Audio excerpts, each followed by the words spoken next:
Jean-Philippe Davio du groupe PEC. Oui, merci. Merci, Monsieur le maire. Alors, il s'agit, pour revenir un peu au cœur de cette délibération, d'une convention relativement technique, mais très utile. D'ailleurs, Damien Larage, président de la 3e commission, vient d'y faire allusion dans sa présentation de nos travaux. Très utile parce qu'elle va permettre des échanges de données très instructives entre la ville de Paris et Air Paris concernant la pollution liée au transport routier au cœur de la zone à faible émission. Je rappelle pour nos collègues qui n'ont pas forcément tous les détails en tête que cette zone s'étend jusqu'à l'autoroute A86, celle-ci n'étant pas comprise dans la ZFE. Alors, la ville de Paris, depuis plusieurs années, réalise des études en vue de connaître la composition du parc routier en circulation sur le territoire parisien.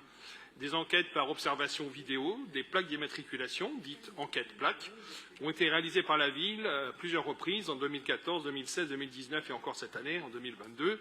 Et ces enquêtes ont permis une caractérisation détaillée du parc à partir de l'identification des véhicules immatriculés en France. De son côté, Air Paris, comme c'est sa vocation, contribue à la réalisation des études relatives à la ZFE par la caractérisation de l'état de la qualité de l'air et des particules qui s'y trouvent sur le territoire concerné. Alors, grâce à cette convention, la ville de Paris mettra à disposition d'Air Paris les données agrégées du parc roulant, ces enquêtes plaques, déjà réalisées en 2014 et 2016, et celles à venir, ou à défaut pour les plus récentes, les bases de données brutes anonymisées, par exemple pour l'enquête plaque de 2019. Le croisement de ces données et des études sur la qualité de l'air réalisées par Air Paris va donc contribuer à améliorer les connaissances permettant d'éclairer les politiques publiques destinées à réduire l'empreinte environnementale du trafic routier. C'est donc un sujet très important.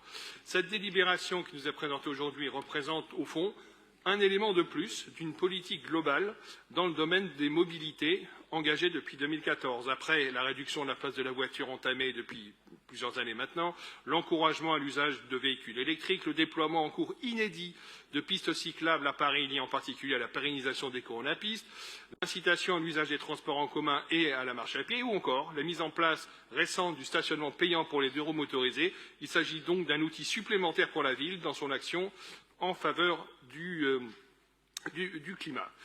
Pour finir, je dirais que nous sommes en pleine COP27 et la ville de Paris démontre une nouvelle fois son volontarisme dans la lutte contre le réchauffement climatique, mais elle démontre aussi, par cette mesure et l'ensemble des mesures que j'ai évoquées, à quel point le rôle des collectivités est essentiel dans le combat contre le réchauffement climatique, même si le rôle des États demeure évidemment central.